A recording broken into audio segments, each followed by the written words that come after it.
હનુમાન જયંતિના પાવન અવસરે રાજકોટ શહેરમાં, સૌરાષ્ટ્રમાં અને સમગ્ર દેશમાં આજે ઉજવણી થઈ રહી છે, ત્યારે 17 કેવડાવાડીમાં સૂર્યમુખી જે બાલાજીનું જે મંદિર છે, છેલ્લા 5 દાયકાથી એટલે 50 વર્ષથી આ મંદિર એક શ્રદ્ધાનું કેન્દ્ર બન્યું છે।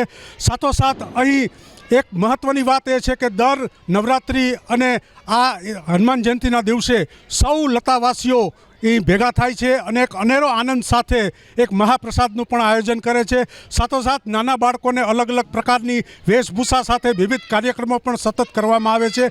છેલ્લા 50 વર્ષથી સતત સેવા કરતા ખાસ કરી અને ચંદુભાઈ સાથે આપણે સીધી વાત કરીશું। ચંદુભાઈ, કેટલા વર્ષથી આ તમે આ આયોજન કરો છો? નમસ્કાર, હું લગભગ 1984ની સાલથી નવરાત્રિ મહોત્સવને મંદિરના આયોજન કરતો આવું છું અને કરતો રહીશ। ભગવાન જ્યાં સુધી મને આયુષ્ય આપે ત્યાં સુધી આ મારી એક ઈચ્છા છે કે હું આ કાર્ય કરતો રહું। હનુમાન જયંતિમાં આજનું કેવું આયોજન છે? હનુમાન જયંતિની અંદરમાં દર વર્ષે આયોજનમાં ધીરે ધીરે વધારો થતો જાય છે।